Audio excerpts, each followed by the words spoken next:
ඒ වගේ මම මේක ප්‍රැක්ටිස් වුණේ ඇත්තටම රග වලින්.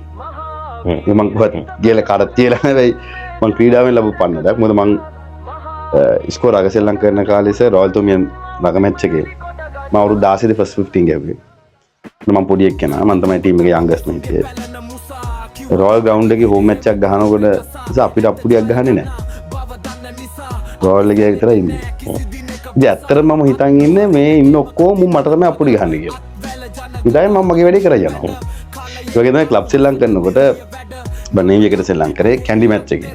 බෝගම්බර නිත්තවල ග්‍රවුන්ඩ් එකේ. නිත්තවල ග්‍රවුන්ඩ් එකේ සාමාන්‍යයෙන් කැන්ඩි ට්‍රයි එකක් තිබ්බොත් 10000ක් විතර හැකියි. අපි ට්‍රයි එකක් තිබ්බොත් දෙන්නෙක් කියන්නේ අපේ අම්මයි තාත්තයි අර තව 4-5ක් අප්පුඩි ගහනවා. ඉතින් මම පුරුදු වෙච්ච දේ තමයි කැන්ඩි හෝම් මැච් එක නම් මම ඇත්තටම හිතන් ඉන්නවා මේ ඔඩියන්ස් එක මගේ කියලා. මම මගේ ගේම් එක මම සෙල්ලම් කරනවා. ඉතින් ඒ හින්දාම මගේ performance away matches වල හොඳයි. home match එකට වඩා. කියන under pressure මම සෙල්ලම් කරනවා. ඉතින් මම ඒකේ ළමයි ඒක තමයි ඇත්තටම මම ලැබු පන්නරේ. ඒ හින්දා පාර්ලිමේන්තුවේ මම නැගිට්ටම 159ක් ඉස්සරහා ඉඳලා කොච්චර ගෑ ගෙවුවත් මං හිතන්නේ මට චියර් කරනවා කියලා. ඉතින් කොච්චර ගෑ ගෙවුවත් වැඩක් නැහැ. කොච්චර hina වුණත් කොච්චර හූ තිබ්බත් මං හිතන්නේ මට චියර් එකක් දෙන්න තමයි මේ එන්නේ කියලා මම මගේ වැඩේ කරගෙන යනවා. මම ඒක මම ගත්තේ ඇත්තටම මේ ක්‍රීඩාවේ. ඒ ක්‍රීඩාවේදී ප්‍රෙෂර් එකේ perform කරන්න.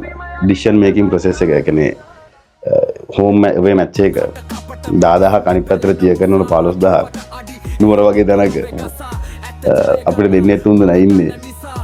සහ කැන්ඩි ටීම් එක කියන්නේ සාමාන්‍යයෙන් ලංකාවේ හැම අවුරුද්දම top 50 එකේ ඉන්න සයිඩ් එකක්. හොඳ රග දන්න ෆෑන්ස්ලා ඉන්නේ. අපි කට්ටිය එක්කන් ගියත් අපි එක්ක යන මිනිස්සු රග ගැන හැම ලොකු දැනුමක් නැහැ. කොයිලාද අප්පුඩි ගහන කියලා දන්නෙත් නැහැ.